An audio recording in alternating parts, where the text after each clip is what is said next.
this live bulletin, including a timely conversation on a topic of growing importance in today's digital world: data privacy. At a time when there's rapid digital transformation, how can you protect yourself from the vulnerabilities of data misuse?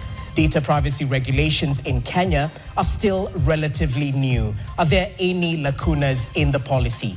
Well, we'll be joined by Dr. Bright Gameli, a leading cybersecurity expert and CEO CyberGuard Africa and the founder of Africa Hakun, as well as Dr. Laibuta Mugambi, a distinguished legal professional and the chairperson of Data Privacy and Governance Society of Kenya. Equally tonight, we finalize our Legends edition on KTN Prime. And we conclude in style with none other than Honorable Raphael Tuju. He was there when KTN first went on air in 1990, and 35 years later, he makes a comeback after an established career outside the newsroom. You may know him as a seasoned politician or a businessman, but tonight, he's back to his roots, where it all started. Raphael Tuju, welcome home. Karibu sana, it's great to have you with us. Thank you. We're in the presence of a legend. I know. Wow, thank you very much. How does it feel being here? Well, a little bit of nostalgia. The last time I was presenting news, I was with some of my colleagues who have since left. Joroge Maura, Captain Kasevuli, and unfortunately this week we lost Sami Lui. May he so rest in peace. So really it's a bit of nostalgia, but I'm excited, I'm ready. Are you nervous? Well, I wouldn't say so. I mean, I'm too much in the public domain, so I'm a little bit used to talking to people. So you got this. That's what we young ones say. Well, yes, I hope for the best. I mean, I may be a little bit staccato, but let's give it a try. Okay, when you're ready. Thank you very much. Here are the highlights. Tanzania remains on edge for a second straight day. Tanzania remains on edge for the second consecutive day as the aftermath of its contested elections plunges Dar es Salaam into chaos. Vitu kama vitunguu, machungwa, jinja, kuna vitu mingi sana tunategemea kutoka Tanzania. Tanzania's post-election unrest is crippling cross-border business with Kenya. The Labour Court ends a long-running power tussle within the police service with a ruling that the Inspector General of Police has the exclusive authority to recruit, promote, and discipline officers. The battle for the Malava parliamentary seat in a new twist as DCP candidate bows out of the race in favor of DAPK's Seth Panyako. I've known Seth Panyako for over 10 years.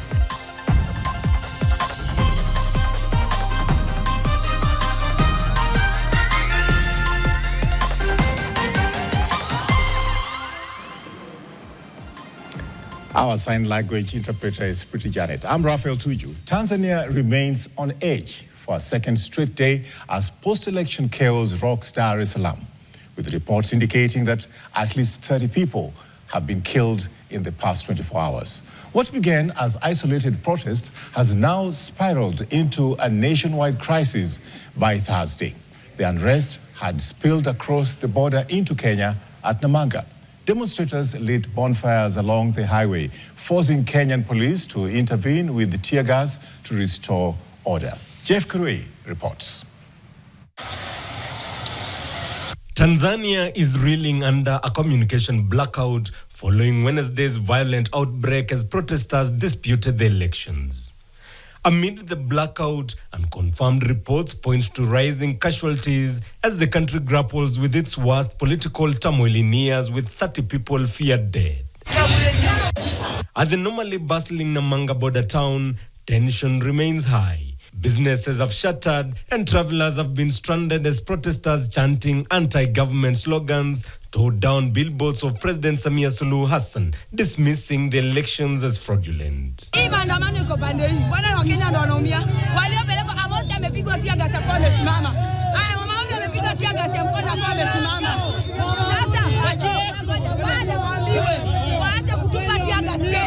Imepita mpaka juu. Sasa kama mpaka wa Kenya wanashutiwa, kuna wale walikuwa wanaangalia tu, hawakuwa wanaenda kuingia kwa maandamano, lakini wakazudia tu wakaua wa Kenya. Critics accuse President Hassan of tightening her grip on power by silencing dissent and sidelining her rivals. Several opposition leaders have either been jailed or disqualified from running, igniting outrage that erupted into widespread violence as protesters torched a bus, a gas station, vandalized polling centers and clashed with police, leaving parts of the capital in chaos. By Wednesday night, police imposed a dusk to dawn curfew across Dar es Salaam, a city of over 7 million people, while internet access remained largely cut off. Yet by Thursday morning, defiant crowds returned to the streets of Mbagala, Gongolamboto and Kiluvia, prompting police to fire gunshots and tear gas to disperse them. In a bid to contain the unrest, the government ordered public servants to work from home and deployed army-man roadblocks nationwide, allowing passage only to essential workers. Meanwhile, state media, the Tanzania Broadcasting Corporation, has begun airing provisional election results, showing President Samia Suluhu Hassan heading for commanding victory after her main challenger Tundu Lissu was detained, a move that triggered his Chadema party to boycott the vote entirely. Another opposition candidate, Luhaga Mpina, was barred from running, deepening the crisis of legitimacy. The unrest is a major test for Suluhu, once hailed for opening up Tanzania's political space after years of repression under her predecessor John Pombe Magufuli. Jeff Kirui, KTN. Tanzania's post-election unrest is crippling cross-border trade, casting a shadow over Kenya's transport and trade lifelines.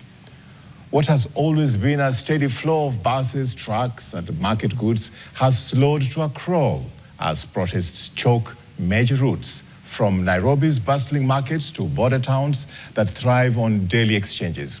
The impact is huge: empty stalls, grounded vehicles, and traders tallying mounting losses.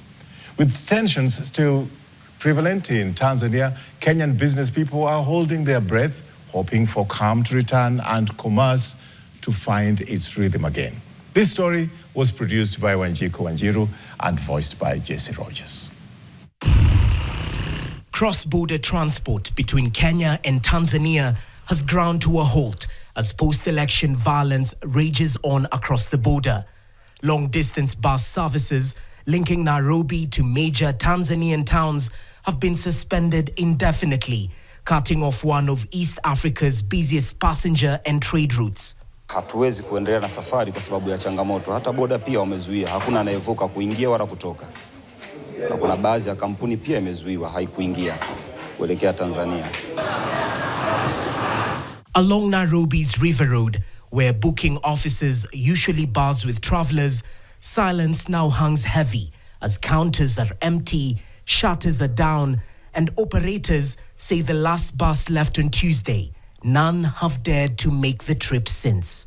Na ticket mtu alikuwa amekata ticket ya advance. Unapata useme watu kama 20 walikuwa wamekata ticket ya advance waondoke jana tarehe 29 na leo tarehe 30. Lakini sasa the moment wamefika kwa ofisi unapata habari Tanzania kuna uchaguzi na wameanza maandamano. Sasa inakuwa frustration kwa sababu huyo abiria ametoka mbali. The unrest has not only halted passenger movement but also paralyzed courier and parcel delivery services, leaving hundreds of passengers and traders stranded on both sides of the border. Meanwhile, in Nairobi's Wakulima market, the effects are already being felt. Chairperson of the Wakulima market traders, Maina Nyaga, says stocks of fresh produce, such as onions and oranges from Tanzania, are running dangerously low. He warns that if the situation persists, traders could face heavy losses. So tunajua siku 2-3 ama wiki mzima kukiendelea na furuko kule, hapa tutakuwa na uhaba wa vitu kama vitunguu, machungwa, jinja. Kuna vitu mingi sana tunategemea kutoka Tanzania. Kuna vijana wanabeba wanabeba na mkokoteni wakipeleka kwa masoko zingine, sasa watakuwa wamekosa kazi. Unaona, sisi wenyeji hapa kama sasa mimi nimeandika vijana kama 4 wako kazi hapa. Sasa kama kuanzia kesho hana kazi. According to traders, about 60% of produce sold at the market comes from Tanzania and Uganda, but truck deliveries have sharply dropped over the past 2 days. Now, all eyes are on Dar es Salaam, and many are praying for calm to return soon. If the stalemate continues, They warn the ripple effects could spread far beyond the border, threatening the country's food supply chain, transport sector, and the livelihoods of thousands who depend on cross-border trade to survive. The unraveling crisis in Tanzania may have caught the world by surprise, but those watching closely, the signs were always there. A nationwide information lockdown gave a false impression of calm. Beneath the surface, tension has been building for months, if not years. How did it all come to this? Here's a story produced by Alex Kiarie and voiced by Rebecca Moirori. Tanzania is often viewed as the global home of Swahili language, with a group-oriented people who put the nation and each other's interests at heart. Now the unraveling political situation has not only shocked the region, but also the entire world. The deep political tremors that were largely ignored and stifled by the top leadership of the ruling Chama cha Mapinduzi are now boiling over. President Samia Suluhu Hassan is now living the infamy of having overseen the burning of the nation she mishandled. As Africans, we have no choice but to seize the moment to capitalize on its potential. She rose to the top seat in March 2021 after her predecessor, John Pombe Magufuli, died in office. Since then, Samia has sought to consolidate her grip on power. But this has come at the expense of respect for human rights. Her biggest critique, Tundu Lissu, is currently in jail. Another one, former Ambassador Humphrey Polepole, was abducted. Samia has also been accused of ensuring that the opposition thrives no more. Instead, she propped up weak candidates to simply rubber stamp a flawed process. While all indications showed that these elections would be different, the state might have underestimated the magnitude of the reaction from the public. Now, the world watches and draws parallels with Kenya's Gen Z protests, which Suluhu had frowned upon when they happened. Previous protests in Tanzania were largely confined in the rest of Zanzibar Island, which were often crushed by the power of the barrel. Issues began in 1995 in a general election that saw William Mkapa elected. CCM was competing with the Civic United Front candidate Saif Sharif Hamad, who narrowly lost to CCM and Mkapa's ally Salmin Amor. The violence that followed left dozens injured. Similar ugly scenes would later play out in the streets of Zanzibar in the aftermath of the 2000 polls. This time round, CUF's Ibrahim Lipumba was contesting what he termed as a stolen election. Mkapa, in his memoir, My Life, My Purpose, a Tanzanian president remembers, would describe the violence as a stain on his legacy. The election of Jakaya Mrisho Kikwete in 2005 was largely peaceful. His reign up to 2015 was viewed as the most peaceful, with locals enjoying some forms of democratic reforms and less military and police influence. Kazi nzuri walioifanya ndio mafanikio tuliyoyapata. Kampeni zimekwenda vizuri. Ile tochi haiwaki. However, the arrival of John Pombe Magufuli saw the nation make mixed steps. Niwaombe ndugu zangu. Wanaume, hoi! Vijana, hoi! Under his watch, Tanzania's economy grew by a margin. However, he emboldened the ruling CCM party, treating the opposition with iron fist. In the election of 2020 that saw him win a second term, opposition parties were barely visible. But the back and forth between him and his biggest critic, Tundu Antiphas Mugwai Lissu, saw Lissu almost lose his life after suffering multiple gunshot wounds. He was treated in Nairobi and Belgium. Lissu would remain in exile for several years until Magufuli's death in 2020. Tundu Lissu, who leads the Chadema party, is still a thorn in the flesh of the ruling party to date. He was recently charged with treason, hence barred from the polls.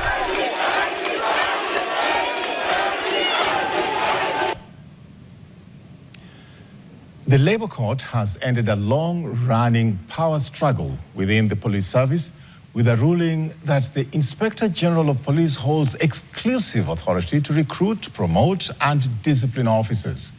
Effectively, this has stripped the National Police Service Commission of that role. Herman Kamariki filed this report. The Employment and Labour Relations Court has ruled that only the Inspector General of Police has the mandate to recruit and manage police officers, effectively sidelining the National Police Service Commission from the process.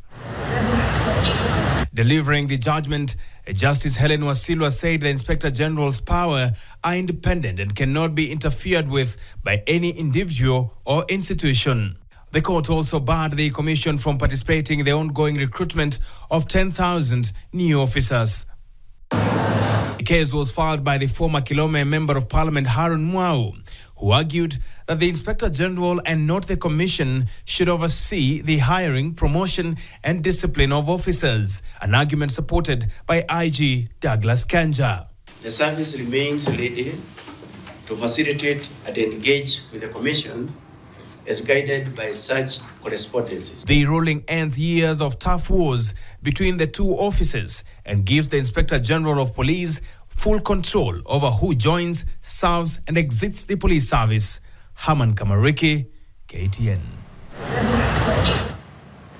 The 43-day strike by public university staff, which has brought academic activities to a standstill, may soon end as negotiations exhibited some signs of progress. The government has agreed to release 7.9 billion shillings owed to lecturers, with payments planned in 2 tranches. According to ASU Secretary General Constantine Wasonga, both parties are expected to meet and finalize their payments schedule before the strike is called off. You know, initially, they wanted to pay this in 3 phases. We have narrowed down to 2 phases. We are going to consult our members, and the government is also going to consult. We have not struck a deal because the organs of the union must guide us whether we accept the new proposals or not. But for the students, there's no need for you to go to the road to destroy Kenyans' property. Stay calm. Wasiwe na wasiwasi. Tukiweza kupewa nafasi, tutasuluhisha mgomo ambao umekuwa ukiendelea. Kwa sasa hivi, mgomo bado waendelea.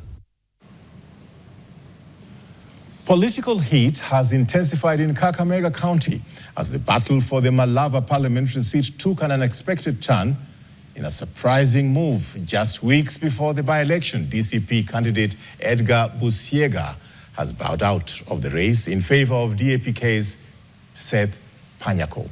Decision has political repercussions across the region. Ken Gashuhi filed this report for us. It was a dramatic Thursday afternoon in Kakamega town when Edgar Busiega, representing the DCP party, announced his withdrawal from the Malava by-election. In a show of unity, Busiega declared his full support for Seth Panyako of the Democratic Action Party of Kenya, DAPK. If all of us insist that we want to be MPs at the same time, it is certainly impossible. Yes. I've known Seth Panyako for over 10 years. By the time I've conceded, it is after I've assessed his abilities. I want to tell my people back home, retreat is not surrender. Busiega's exit marks the first major realignment within the United Opposition Alliance, a move seen as an effort to consolidate opposition strength in a race already drawing intense competition from all sides. Mimi naona kule Malava ati wananunua watu kama njuku. Wananunua watu kama kuku kwa soko. Wanafanya namna hii, usito wako namna gani, namna gani. Na ni juhudi ya kila Mkenya kupigania kuchukua hili taifa, kulirudi katika kurudisha taifa la Kenya katika mikono ya wananchi. Na hii itafanyika kama tunashinda kiti ya Malava na ile ya Mbeere na ile ya Magarini. Meanwhile, the DCP Deputy Party Leader Cleophas Malala and a key political player in Western Kenya described the decision as part of a broader strategy to strengthen the opposition's position ahead of the polls. Lakini tukipiga hesabu kwamba Edgar akifika kwa debe na Panyako afike kwa debe, sisi wote tutapoteza. So Edgar kwa hekima yake anajua umuhimu wa the united opposition. Tukakaa chini, tukaongeleshana, tukakubaliana kwamba sisi sote tuende tusimame nyuma ya Seth Panyako. The two leaders are now expected to meet the top officials of the United Opposition Alliance to chart the next phase of their joint campaign. Now, as the contest narrows down to a showdown between Panyako and the ruling UDA's David Dakwa. We're taking a small commercial break. KTN Prime will be back.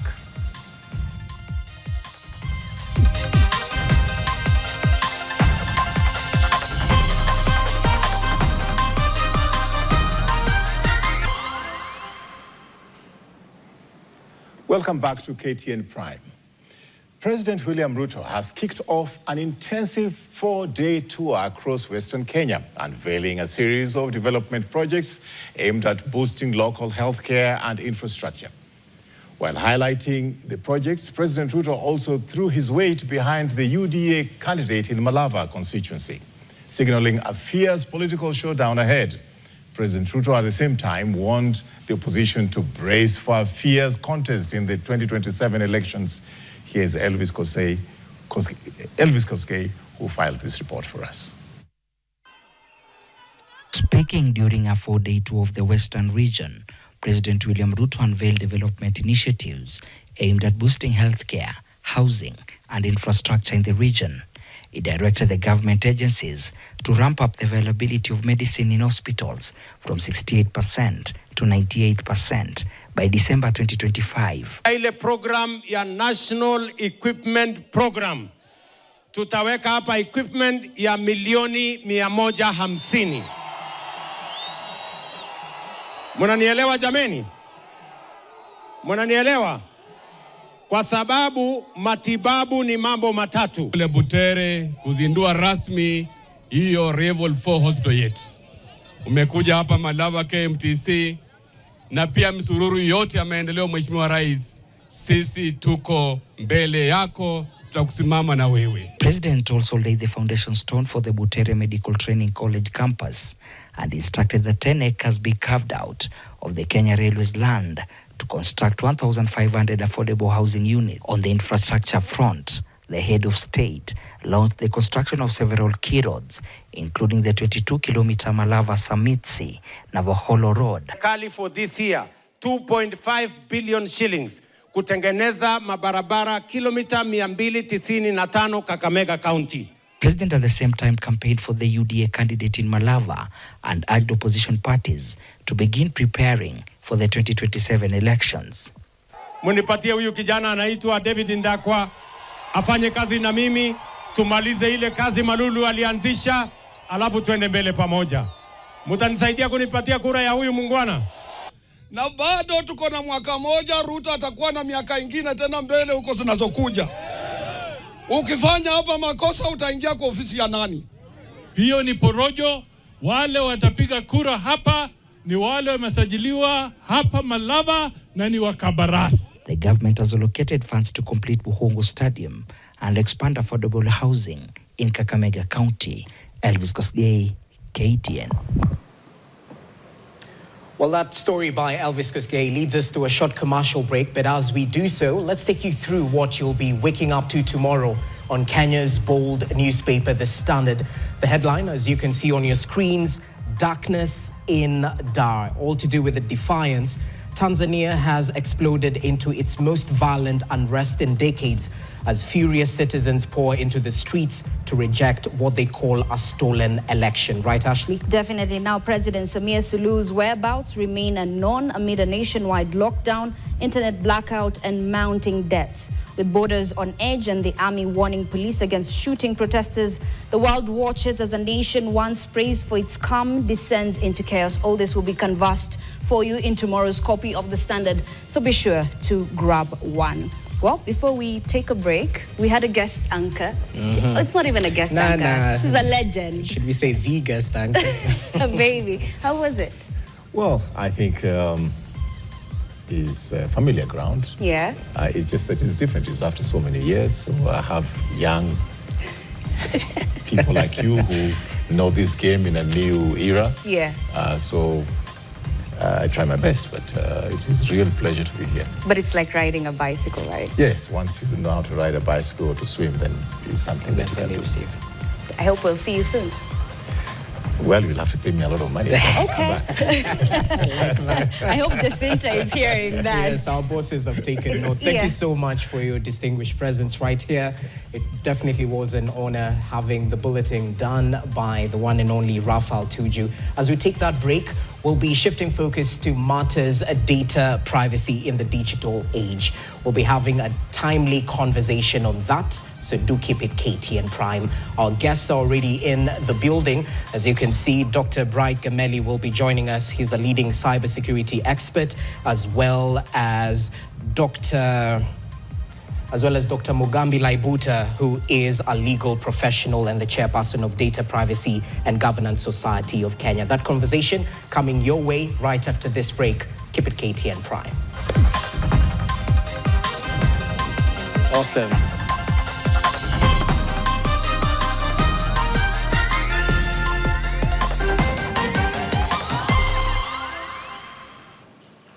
Good evening and welcome back to KTN Prime. Now tonight, we tackle an issue that is no longer a luxury, but a fundamental human right: data privacy in the digital age. Every click, every tap, every transaction leaves a digital footprint that shapes our lives, from the loans we qualify for to the content we interact with while online. Now, in a world defined by big data, our personal information has become the new oil. And the question is, are we, the citizens, the sovereign owners of this oil? Or are we simply wells being exploited? Now, Kenya has taken a crucial step with the Data Protection Act 2019, establishing a legal shield for digital lives. But as technology, particularly artificial intelligence, accelerates, does this shield have cracks? Is the law being enforced effectively? What is the practical responsibility of every single Kenyan in this digital ecosystem? Remember, trust is the new currency in this digital age. So how can we build trust? Joining us to dissect the law, the technology, and your rights is Dr. Bright Gameli, a leading cybersecurity expert and the CEO of CyberGuard Africa and the founder of Africa Hackon, as well as Dr. Laibuta Mugambi, a distinguished legal professional and the chairperson of the Data Privacy and Governance Society of Kenya. Gentlemen, thank you so much for joining us for this timely conversation. Really a pleasure to have you with us. Karibuni sana. Asante. Okay, I don't know where to start, but perhaps let's start with breaking down these jargons. And I'll start with you, Dr. Bright Gameli. Yes. Because it's proper to demystify data privacy. For the average Kenyan who's watching tonight, how would you clearly distinguish between data privacy and data security? Which one's about the who and which one's about the how? So, I mean, we have a lot of conversation when it comes to privacy, and everybody, what belongs to you is what people want to say is private. But when you get to look at the fact that we give out all of this information, it's not private anymore. So what's your full name? Jesse. How old are you? Rogers. Jesse Rogers. 30 thereabouts. Okay, 30 thereabouts. You say he doesn't want to give that information. So there's data that we hold, and everything, all the devices that we have, our phones, our mobile, our TVs and the likes are getting data from us, and they're sharing with other people. There are people who buy that data. We call them data brokers. And data brokers basically want to be able to actually use that for intelligence. They want to use that for advertisement. They want to be able to target that if they want to send a message to you within Nairobi or between 30 and 35-year-olds, they can send that to you. That's how they make money, right? And so I say privacy is almost dead, if I should say that, because we give out this information almost everywhere we go. The guards that we meet at the entrance of places, we write our full names, write our full details. And I actually asked the question some time back, where is this data going? Nobody knows. Nobody knows. And we get to, so I said data security is basically now, how do I secure that data that is mine? How do I make sure that when I search Jesse Rogers, I can't find all that information that easily, right? Because I only have too detailed, but there are tools that are there being able to integrate and be able to make sure that you remove as much information from the internet to be safe. So that's data security part of things. But the privacy part of it is neither here nor there. Okay, and that's a little bit worrying. And I guess that's why there's policies in place to secure this data. Yes. And Dr. Mugambi, as you come in, what are the key legal rights Kenyans have under the Data Protection Act? Actually, just to mention, to add to what Bright has said, actually the law is to make it a bit harder. But it's not possible because technology evolves from day to day. Yeah. Let me give you an example. So people say that when there was Cambridge Analytica, we saw Cambridge Analytica being this great technology that could carry out direct targeted marketing during an electoral process. But now we have AI, and it makes Cambridge Analytica look like child's play. Mm-hmm. The challenge is that the law does not develop fast enough to catch up with technology. Because now people are living talking about AI, and the conversation now is about quantum computing. Yeah. So AI is becoming an obsolete conversation. But that said, so Kenya developed, so of course we had the Data Protection Act that was enacted in November 2019. Yeah. But even before then, our constitution that was promulgated in August 2010, Article 31 provides for the right to privacy. So Article 31 says you and I have a right, for example, not for personal space not to be invaded, like our home, our person, that there needs to be reason why information about us and our families, our personal information should be collected, processed, or handled. Mm-hmm. Then now come in... But also remember, the journey of the Data Protection Act was not organic, because the Data Protection Act started being discussed in Parliament as far back as 1998. So 1998, 2000. Wow. So if you go to parliamentary records, you'll find that Dr. Shemo Chodho had actually said, because of the Millennium Bug, Kenya needs to think about data protection and privacy, because the argument was that with the new technology, I think the Yahoo, that time of Yahoo, AOL, and that kind, Netscape, that they are taking data about Kenya. So they say, let's come up with a Data Protection Act. So Parliament mandated the Attorney General then to come up with a Data Protection Act. But that never happened. Then the conversation started now around 2009, 2010. Civil society came up with a Data Protection Act, a Data Protection Bill. Mm-hmm. When actually the bill was proposed before the Constitution was promulgated, but sort of that conversation disappeared. Mm-hmm. Then that conversation now resurrected when we were talking about Huduma number. Remember when government was like, now we really need Huduma number. Yeah. And so there was a challenge on Huduma number. And the challenge by civil society, like the Nubian Human Rights Organization, said, you cannot implement Huduma number without a very clear data protection law. And at that time, we had two bills. We had a bill at the Senate and we had a bill at the National Assembly. One was being pushed by Senator Gideon Moi, as he then was at that point, and another one by the Leader of Majority was Honorable Adan Duale. Yeah. Through so the Ministry of ICT was saying, because we need this Huduma number, let us pass this law. Mm-hmm. So when you look at the history of our Data Protection Act, it was passed based purely because government was like, if we pass the Data Protection Act, then we can have our Huduma number. So, of course, the Data Protection Act was passed not as we would have envisioned, because we made a lot of submissions to Parliament that the bill needed a lot of improvement. Mm-hmm. But that said, when it was enacted, it provides for certain rights. That, for example, you and I have a right to be informed what our data, personal information is going to be used for. Okay. You and I have a right to say, for example, don't handle my data. You have a right to get your data corrected. For example, if you're filling out a form or an application and they say you're male instead of female, or they write your birth of date wrong, you have a right to say, please correct this. Mm-hmm.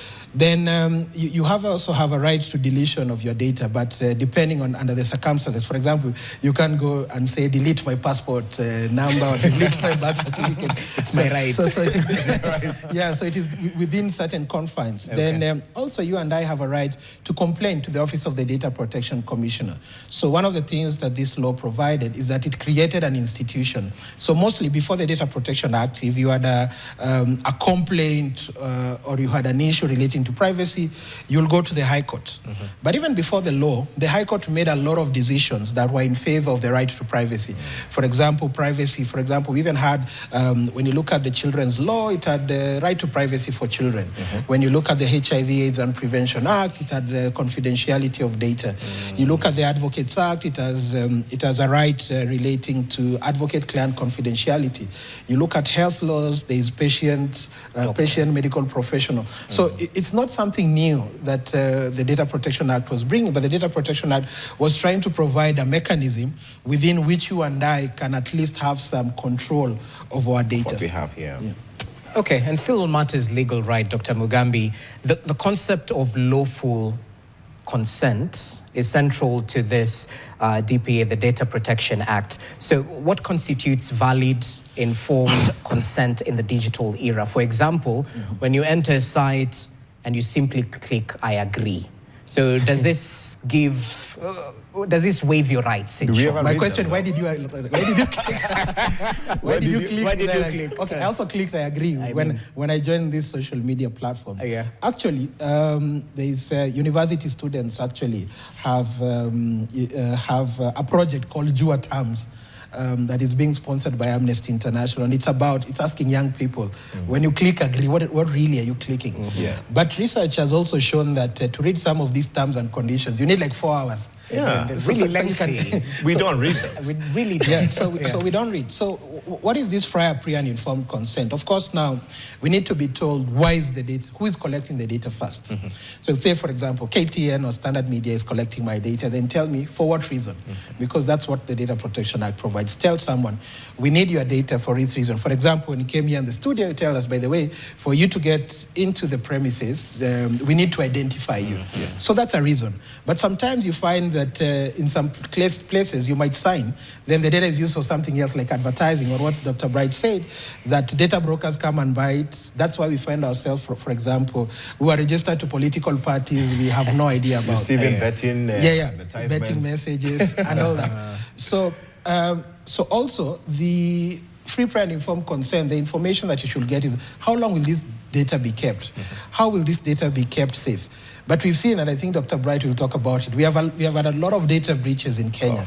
We've also seen surveillance whereby, especially during the protest times, you find that somebody says, they found me in my flat. So the question begins, the begs, how did they know? Where did they find me? And they actually get you to the door where you actually live. So this brings up the question is that when we leave our data out here, as Bright said, do we know what we are consenting to? But sometimes you may consent, you may provide free, prior, and informed consent, but the data brokers or some criminal elements just come and pick that data and use it for whatever reason. So just jumping onto that, I decided to search Buta. That's right now. Right now, yeah. See how much information I got of him in less than 10 seconds. Just don't read it on air. So basically, I'm able to know his full name. I'm able to know what he has, his PhD, all his social media accounts, details, just because of, I didn't even know of his first name, which I'm not going to say. But that's how much data we have out there when it comes to being, when data brokers are able to find information. Your email, that has almost every detail about you, because you use the same email to subscribe to so many things. If I have your email, I can tell possibly the last Airbnb you have been to, accounts that you've signed up for, places that you've actually left that data, and you consent to actually give them that information, saying, use that information to actually do anything they can do with it.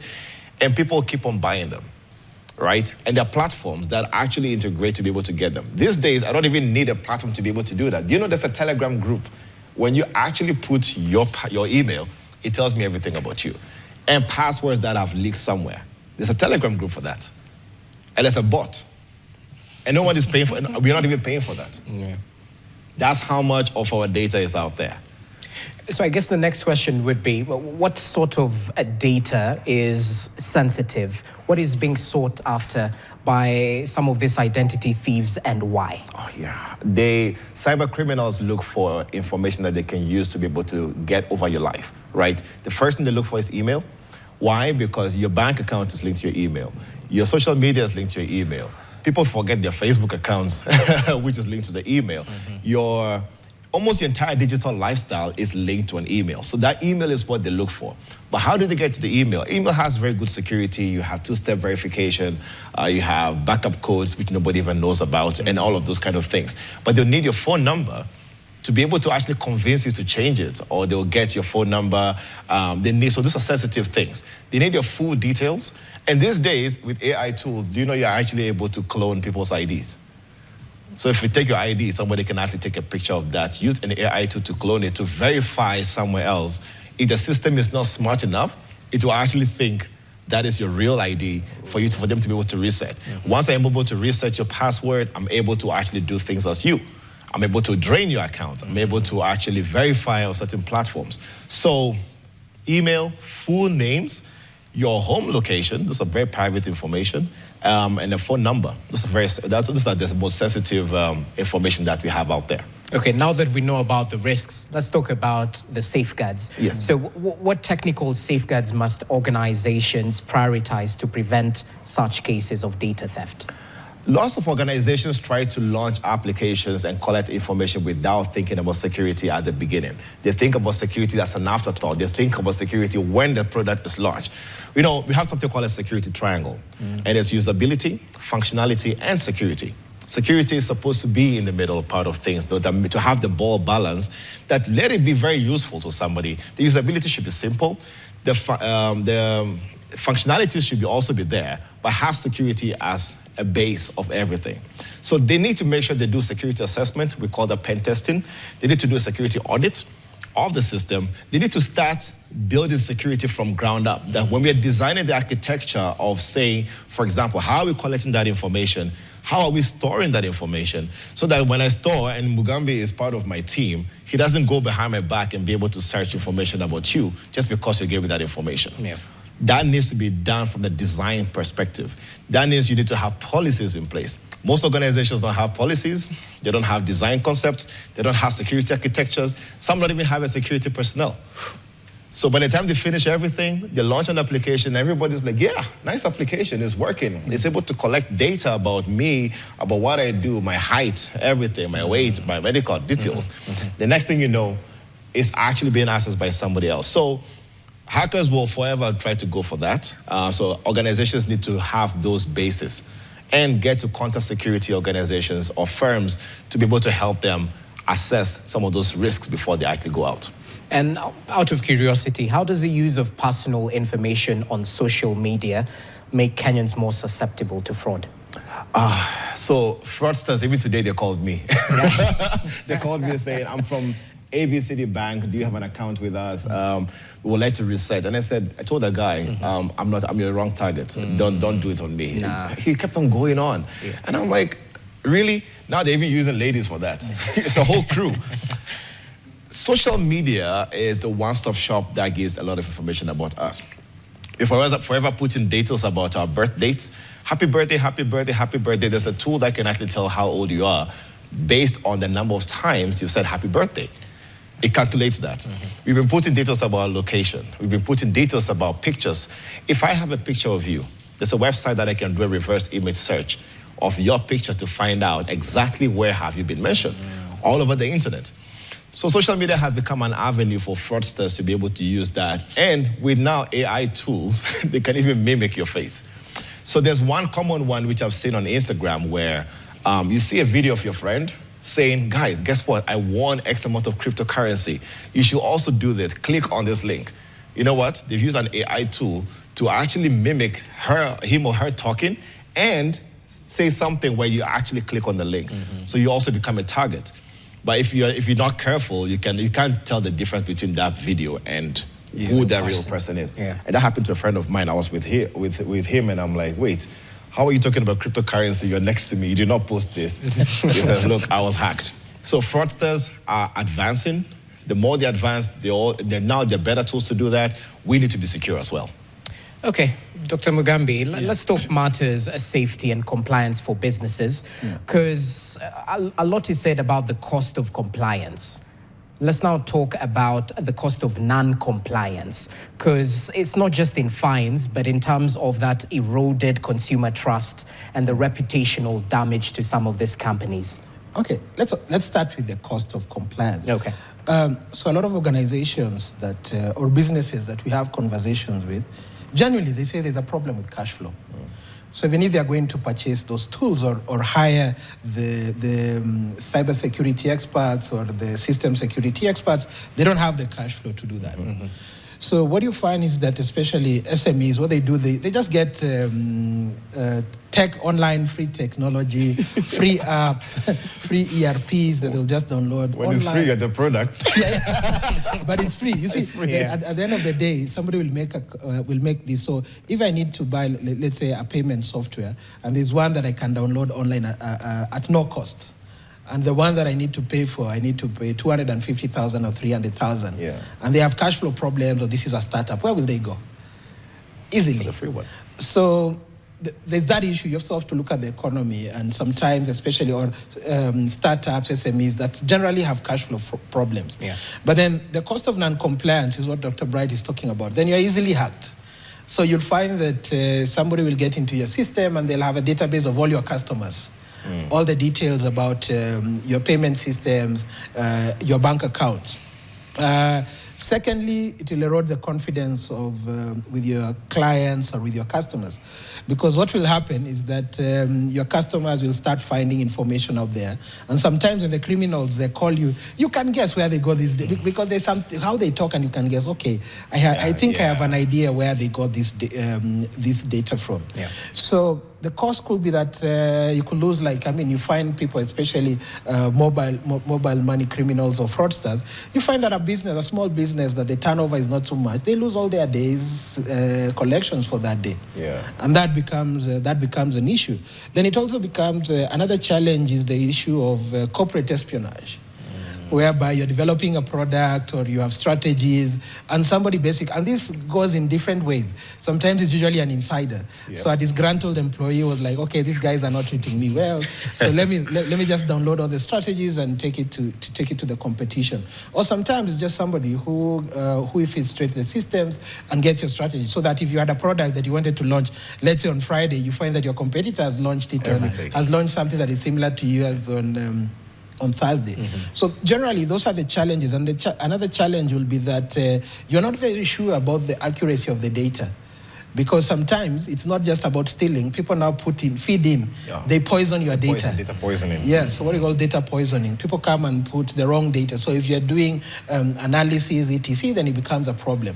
Then there's also another challenge that we've seen. And I mean, when I talked about surveillance that was being carried out, especially in the last 2 years after demonstrations, then you find that people actually lose their lives when their data is mishandled.